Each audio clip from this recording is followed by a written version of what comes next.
Lens എപ്പോഴും കൊണ്ടുപോകും കേട്ടോ. ഓക്കെ, ലെൻസും ടോർച്ചും. അയ്യോ, ടോർച്ചൊന്ന് സെറ്റ് ചെയ്തു, ചാർജറിലേക്ക് ചാർജ് നോക്കാം. ഓക്കെ, കാരണം മൊബൈൽ കിട്ടില്ല, അവിടുത്തെ ടോർച്ച് തന്നെ പറ്റുള്ളൂ. അപ്പോൾ ചാർജ് നോക്കാം. അതൊക്കെ ഒന്ന് ചാർജിന് വെച്ചൊന്ന് ശരിയാക്കാൻ. അപ്പോൾ ഇതിൽ എങ്ങനെയാണെന്ന് വെച്ച് കഴിഞ്ഞാൽ ആദ്യം ലെൻസ് കൊണ്ടൊന്ന് നോക്കുക. എവിടെ ലെൻസ് ഉള്ളത്?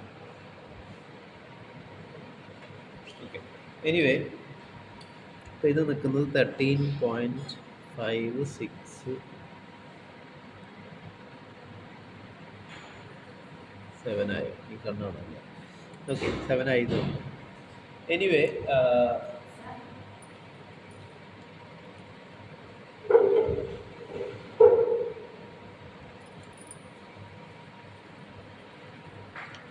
13.567 7.5 കഴിഞ്ഞു. ഓക്കെ, 8 എത്തിയിട്ടില്ല. അപ്പോൾ 13.75 75 ആണ് MSR. ഓക്കെ,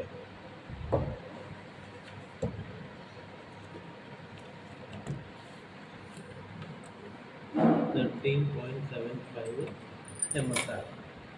ഓക്കെ, കിട്ടിയോ? അത് ലെൻസിരിക്കുന്നതാണ്. ഏതാണ്ട് 7.5-ൻ്റെ അടുത്ത് തന്നെയാണ് അതിൻ്റെ സീറോ പൊസിഷൻ. 5-ൻ്റെ അടുത്താണ്, 8-ൻ്റെ അടുത്തല്ല. മനസ്സിലായോ?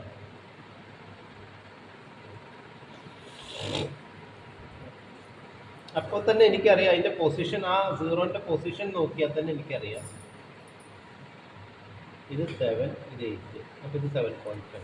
എൻ്റെ സീറോ നിൽക്കുന്നത് ഏതാണ്ട് ഇവിടെയാണ്. ഓക്കെ, അപ്പോൾ എനിക്കറിയാം അത് 20-ന് താഴെയാണ്, 20-ൻ്റെ അടുത്തായിരിക്കും. ഓക്കെ, അപ്പോൾ ജസ്റ്റ് ആ പൊസിഷൻ നോക്കുമ്പോൾ തന്നെ എനിക്ക് എന്തായി VSR എനിക്ക് കിട്ടും. ഞാൻ വളരെ പെട്ടെന്ന് എഴുതും. ഓക്കെ, എത്രയാണ് 19, 20 എന്നൊക്കെ ഞാൻ പെട്ടെന്ന് എഴുതും. നിങ്ങളത് ഇരുന്ന് നോക്കാൻ നോക്കും. ചിലപ്പോൾ 4-ാമത്തെ ലൈനെ പോയിന്റ് സൈഡ് ചെയ്യുന്ന വെച്ചാൽ 26-ാമത്തെ ലൈന് ചിലപ്പോൾ പോയിന്റ് സൈഡ് ചെയ്തതായിട്ട് തോന്നും. ഇല്ല, 30 50 അല്ല, ഇതിൽ 46-ാമത്തെ ലൈന് ചിലപ്പോൾ പോയിന്റ് സൈഡ് ചെയ്തതായിട്ട് തോന്നും. അപ്പോൾ നിങ്ങൾ 4 എഴുതണോ 46 എഴുതണോ? എന്തുകൊണ്ട്? സീറോൻ്റെ പൊസിഷൻ 7.5-ൻ്റെ അടുത്താണെന്നുണ്ടെങ്കിൽ 4. അപ്പോൾ അത് വളരെ പെട്ടെന്ന് റീഡിങ് എഴുതി പോകും. മറ്റേത് ഇതിൻ്റെ ഒരു റീഡിങ് എടുക്കാൻ തന്നെ നിങ്ങൾ ഒരുപാട് സമയം സ്പെൻഡ് ചെയ്യുന്നതാണ്. പെട്ടെന്ന് പെട്ടെന്ന് എഴുതി പോവുക. അതേപോലെ സ്പെക്ട്രോമീറ്റർ ചെയ്യുകയാണെങ്കിൽ സ്പെക്ട്രോമീറ്റർ തെറ്റുണ്ടോയെന്ന് വളരെ പെട്ടെന്ന് 2 വിരലുകൾ നമുക്ക് തെറ്റുണ്ടോയെന്ന് പെട്ടെന്ന് ചെക്ക് ചെയ്യാൻ പറ്റും അല്ലേ? അങ്ങനെ ചെയ്യാം. 180 ഡിഫറൻസ് ഉണ്ടോ എന്ന് നോക്കുക. ശരിക്കും നിങ്ങൾ MSR നോക്കേണ്ട ആവശ്യം തന്നെ വരുന്നില്ല, 180 കൂട്ടി അതൊക്കെ കിട്ടും. VSR-ൽ മാത്രം ചെറിയ ഡിഫറൻസുകൾ മാത്രമേ ഉണ്ടാവില്ല, അല്ലാണ്ട് കാര്യമായിട്ട് ഡിഫറൻസ് ഒന്നും ഉണ്ടാവില്ല. ദെൻ സ്പെക്ട്രോമീറ്ററിൻ്റെ വേറൊരു കേസ്, ഇപ്പോൾ നിങ്ങൾ ഗ്രേറ്റിങ്ങിൻ്റെ ഒരുപാട് എക്സ്പീരിയൻസുകളുണ്ട്. ഓക്കെ, അപ്പോൾ വയലറ്റിൻ്റെ ഫസ്റ്റ് ഓർഡറിൻ്റെ പൊസിഷൻ എത്രയാണെന്ന് നിങ്ങൾക്കറിയാം. എത്ര വരും? ഒരു 13 ഡിഗ്രിയോ 15 ഡിഗ്രിയോ അങ്ങനെ എന്തൊക്കെ.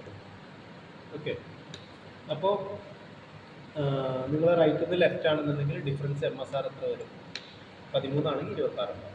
ഡബിൾ അല്ലേ, 2 തീറ്റ അല്ലേ വരും അല്ലേ? അപ്പോൾ ആ MSR എടുക്കുമ്പോൾ തന്നെ നിങ്ങൾക്ക് അറിയാം അത് തെറ്റിയോ തെറ്റില്ലേ.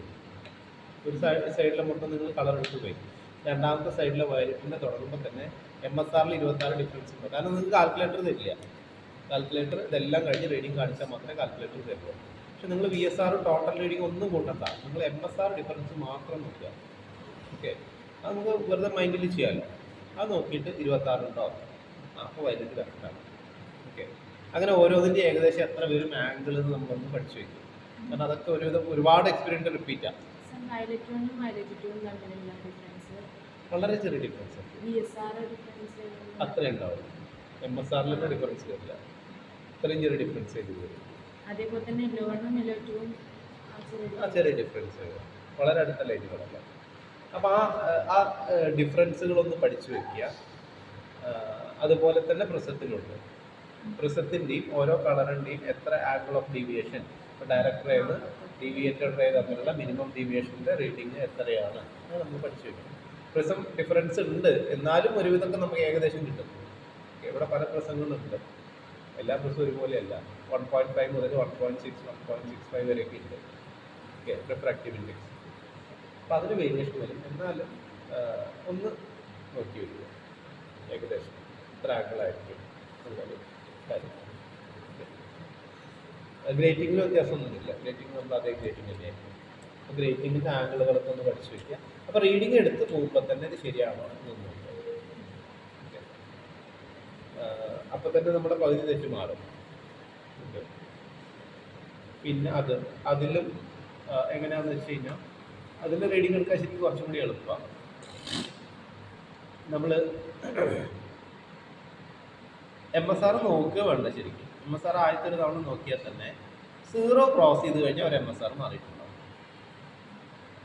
ഓക്കെ, അപ്പോൾ നമ്മൾ എവിടുന്ന് 98, 97, 96 തുടങ്ങിയിട്ട് ലാസ്റ്റ് 10 എത്തി, 5 എത്തി.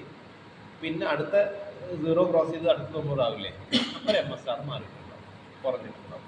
ഇങ്ങടാതിരിക്കുന്ന കൂട്ടുകാരുണ്ടെങ്കിൽ കൂടുതൽ. പിന്നെ അപ്പോൾ ഈ അതിലെവിടെയാണ് തെറ്റ് വരിക എന്ന് ചോദിച്ചു കഴിഞ്ഞാൽ, ആ ലെഫ്റ്റിലെ 2 റൈറ്റിലെ 2ലേക്ക് പോകുമ്പോൾ ചിലപ്പോൾ ഒരു തവണ അല്ല, ചിലപ്പോൾ 2 തവണയൊക്കെ കംപ്ലീറ്റ് ചെയ്യും. അപ്പോൾ 2 തവണ MSR മാറും. 2 തവണ 0 ക്രോസ് ചെയ്താൽ 2 തവണ MSR മാറും.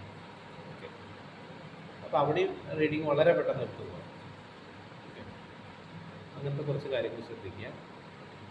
ഫോക്കസിങ്ങിൻ്റെ കാര്യം ശ്രദ്ധിക്കുക. പിന്നെന്താ, ഇവിടെ ഏതൊക്കെ എക്സ്പീരിയൻസുകളുണ്ടോ? ന്യൂട്ടൺസ് റിങ്സ്,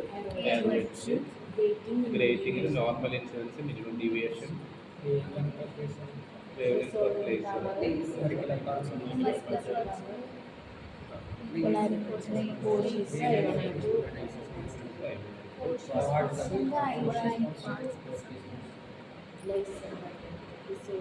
ക്വാർട്സിൻ്റെ ഒക്കെ വേവ് ലെങ്ത് ഒന്ന് നോക്കി വെക്കുക.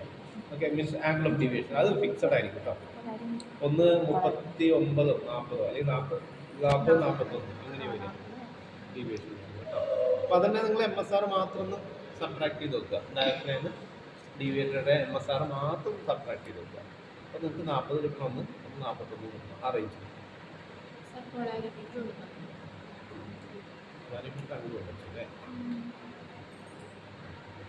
അത് ആര് കിട്ടണം? സ്ഥലത്തുള്ള